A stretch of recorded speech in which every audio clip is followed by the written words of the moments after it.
bonjour. Alors ici, on va voir un champignon assez commun, la fausse coulmelle, Chlorophyllum molybdite, c'est son nom scientifique, décrit par G. Meyer en 1818 et reclassé en 1898 dans son genre actuel.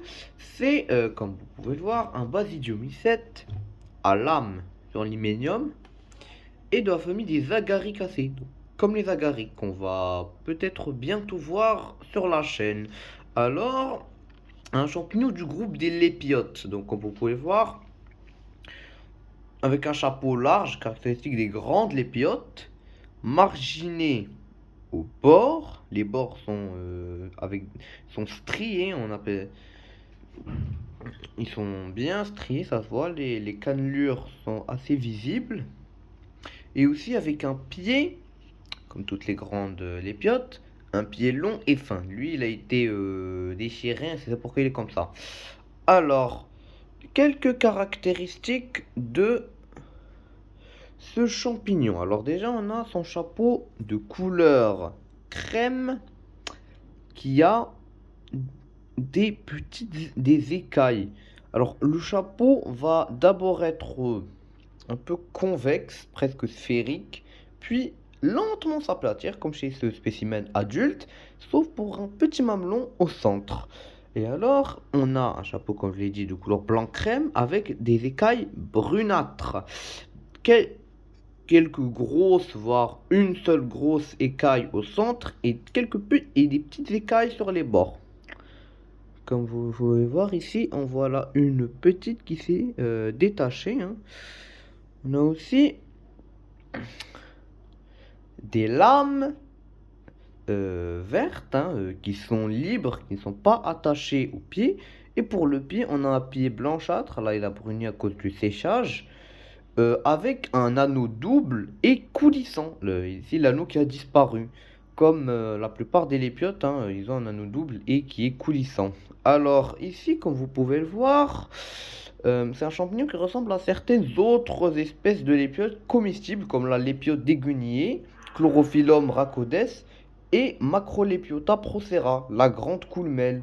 Et puisque elle est présente dans les mêmes zones et qu'elle est assez abondante, on la retrouve beaucoup en zone urbaine, dans les parcs et les jardins, où les sporophores vont venir en groupe, et bah souvent beaucoup de gens la mangent en pensant que c'est une espèce inoffensive et se retrouvent intoxiqués.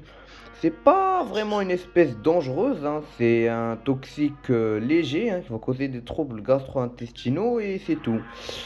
Et pour vous différencier et pour vous aider à différencier les trois espèces les plus connues, hein, je vais vous donner quelques conseils. Alors déjà, quelques clés d'identification. Déjà, pour Macrolepiota, les espèces de Macrolepiota ont toujours un pied qui va être recouvert d'espèces d'écailles en serpent. Là, comme vous pouvez voir, le pied est lisse. Et en plus, la chair de la grande lépiote et grande coulmelle est immuable, alors que celle du genre Chlorophyllum, et bah, leur chair va prendre une teinte rouge brunâtre lorsqu'on la coupe. Et pour Chlorophyllum rhacodes, déjà on la trouve plus en bordure, en lisière de forêt, hein, un peu moins en zone urbaine, mais quand même on peut la retrouver en zone urbaine. Et aussi, comme vous pouvez le voir, ici, chez Chlorophyllum molybdites, on a une grosse écaille ici et des petites écailles autour, alors que chez Chlorophyllum rhacodes, les écailles sont beaucoup plus grosses et sont présentes partout sur le chapeau. Il n'y a pas une grosse écaille et des petites écailles. La plupart des écailles sont de la même taille et sont réparties sur tout le chapeau, de la marge au centre.